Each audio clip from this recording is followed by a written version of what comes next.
So at this point in the storyline, we've established that they're stuck in Roswell, New Mexico. Stuck here. In fact, the local law enforcement just took Russell's keys away from him because there's a flash flood coming. There'd been some storms in another place, and you know the way it happens down there in the Southwest. Sometimes heavy rain somewhere means a flash flood somewhere else coming up later. So the Green family is stuck here, and of course it's going to drive Russell Green out of his mind, having to spend all his time hanging out with these weirdos at this alien cafe. Now, it's interesting that there's a real place in Nevada, kind of near Area 51, called the Little Ailey Inn. And so here we've got the Ailey Inn Cafe. I think it's kind of a play on that, but I don't want to accuse any writers or producers of stealing someone's idea. Hey, look at did you see the blue hamburger buns here? Yeah, just a little idea of how they made it weird by having blue hamburger buns at the Alien Cafe. Lots of other, Hollywood alien type artwork around, just those in the background there. You see the alien face with the weird eyes, and they had a lot of stuff in this place that you really don't even see in the finished episode. Like they had the creature from the Alien movie. They had one that was about the size. It was kind of a mannequin about the size of just a 6 foot tall man, and they put like a fake beard on it and things to make it look a little less like the creature from the movie. But that was one of the things that was just happened to be back in the corner somewhere. I think that the guys in the art department were able to order a lot of props from Hollywood prop houses, so they were able to get stuff like that pretty easily. Just rent it for a few days, and then maybe dress it up with stuff like a fake beard to make it a little less.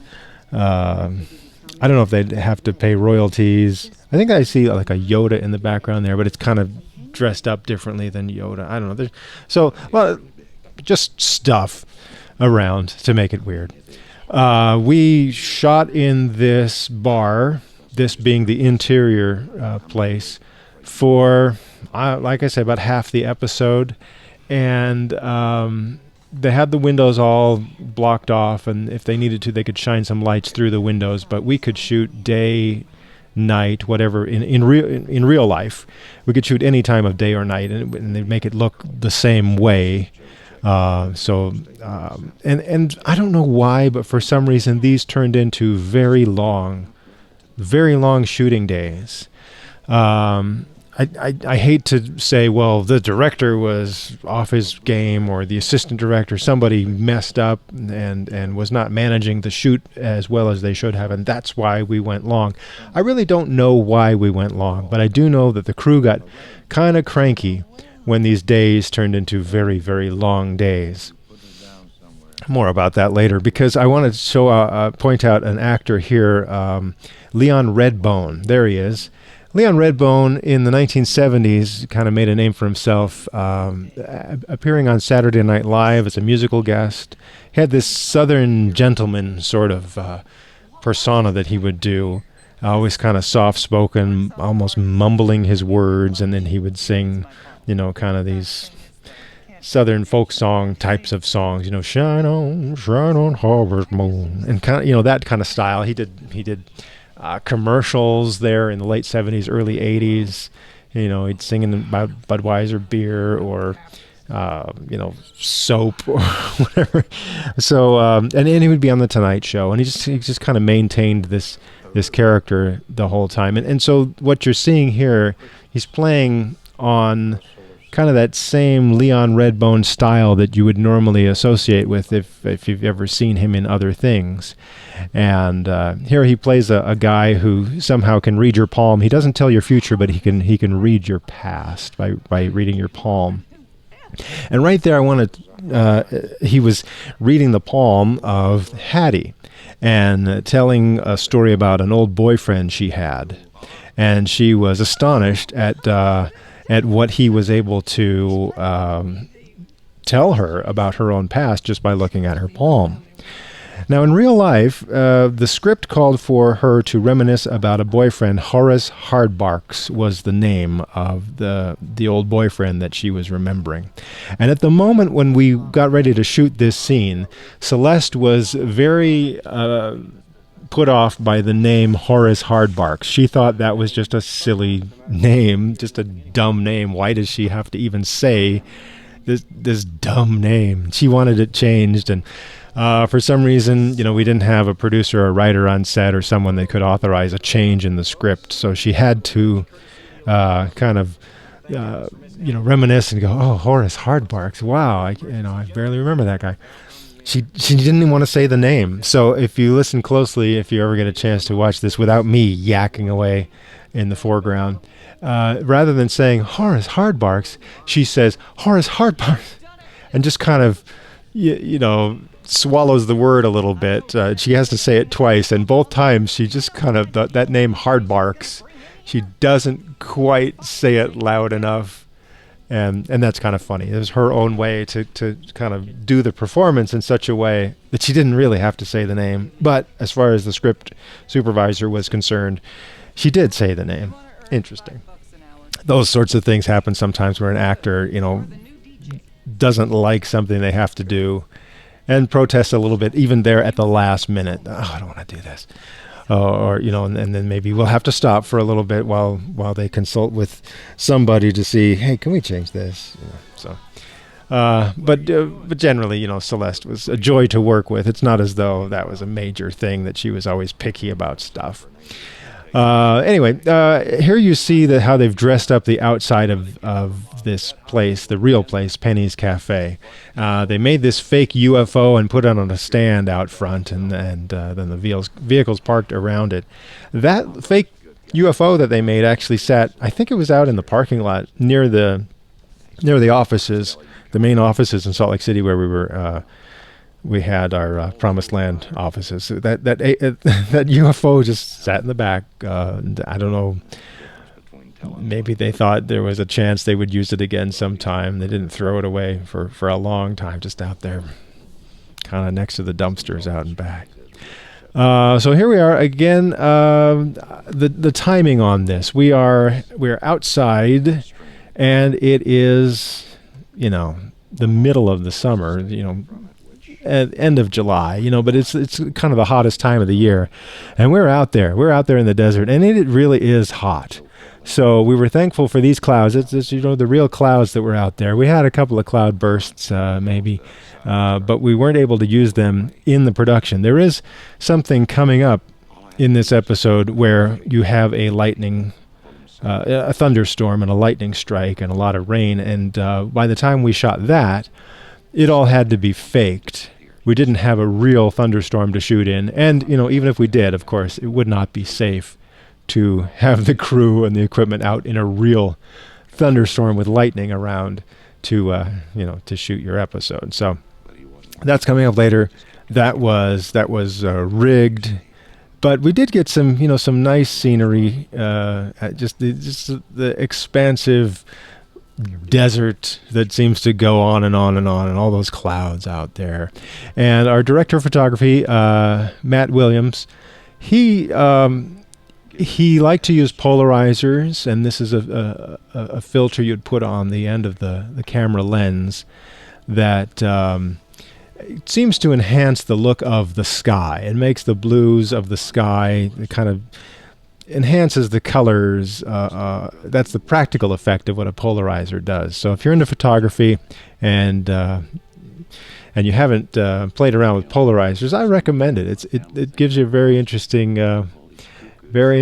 look on the sky during the daytime, or even twilight is a nice time to play with polarizers and see what it does to the look of the sky and just the general contrast of the picture and stuff. So there are some enhancements there because they're using polarizers on the lens for the show. All right, so here's a long dialogue scene, and this gives me a chance to talk about something else. I talked about the long shooting days, and generally speaking, our shooting days were about 12 hours. So whenever we would start, you can expect to go about 12 hours until that's a wrap at the end of the shooting day.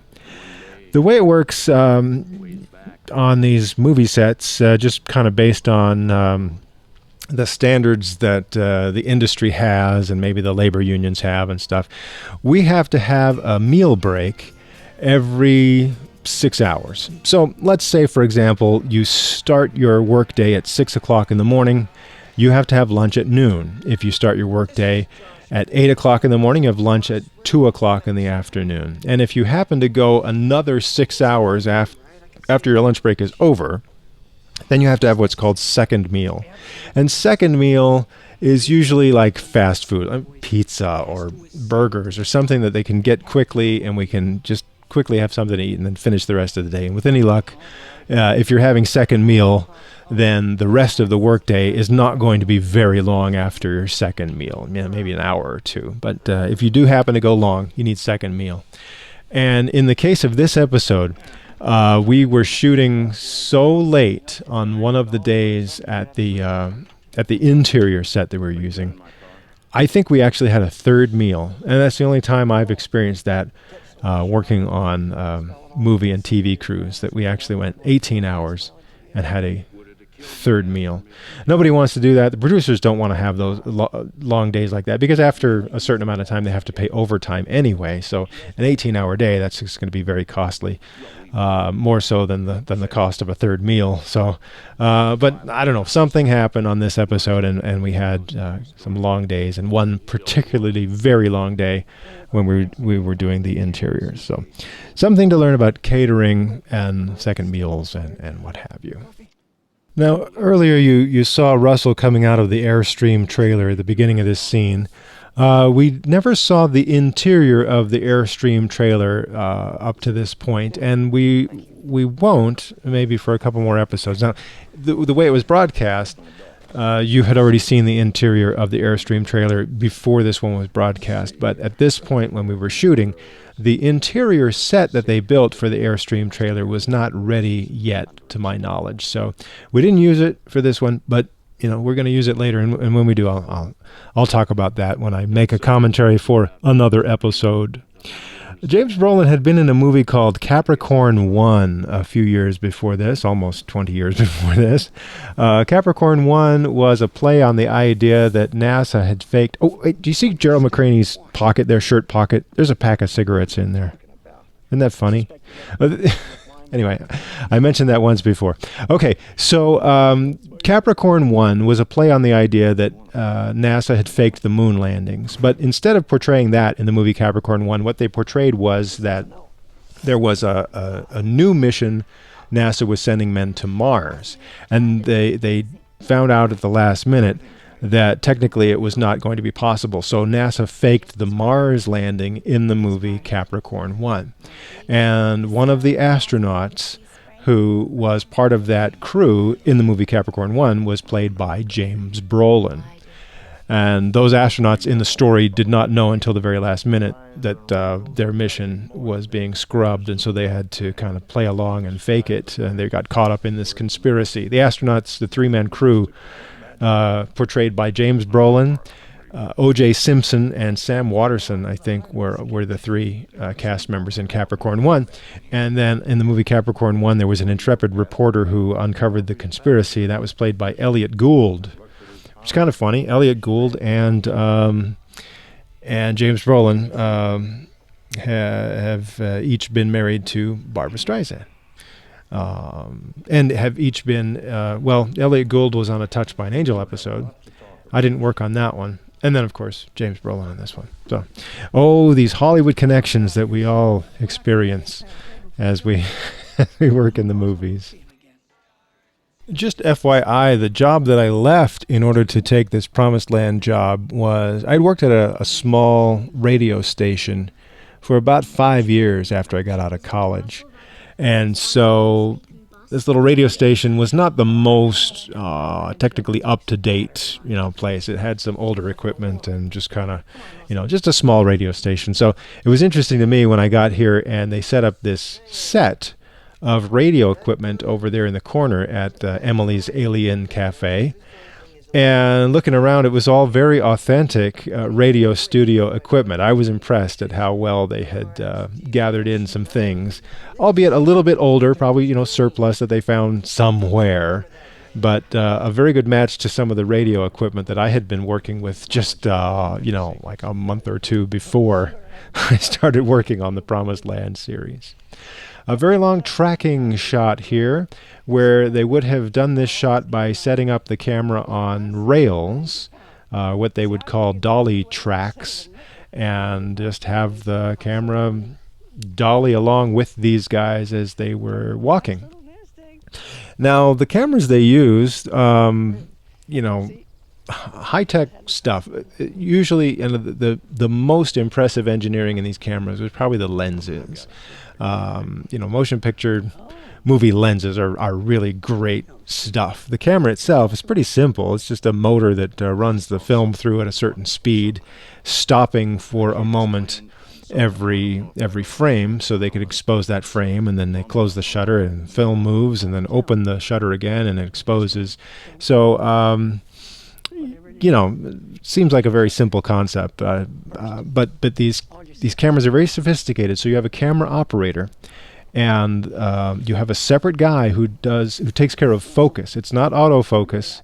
They get very precise about it. So they got a guy whose job is focus, while the camera operator is worrying about framing, and then you would have a dolly. Grip is what they would call the guy who's in charge of pushing that dolly as they're doing their camera moves, and also raising or lowering the camera. So you've got at least a 3-man crew there when you're doing a dolly move with these cameras. And then depending on the long dolly track there might be a second guy helping to push the dolly with the dolly grip. Here's a scene where they have split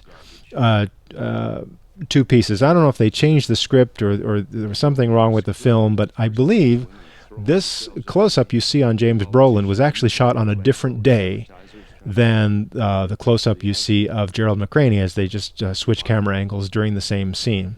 And that happens sometimes. They would call it maybe a pickup or a reshoot. Is it reshoot if for some reason they had to reshoot the scene? A pickup if it was something that they just never shot the first time. And it may have been, as I'm trying to dust off my memory banks here, that they were short on time. They got the sunset happening while we were shooting the stuff with Celeste Holm and Gerald McRaney. And so being short on time, they may have just said, hey, you know what, we'll do James Brolin's close-ups on a different day because the sun is going down. So this is actually a different day and a completely different location. This is on a hillside near the Copperton set where we were shooting our interiors. So we did happen to do this. We just took James Brolin and maybe what they would call a second unit crew up to just do his close-ups and get that done.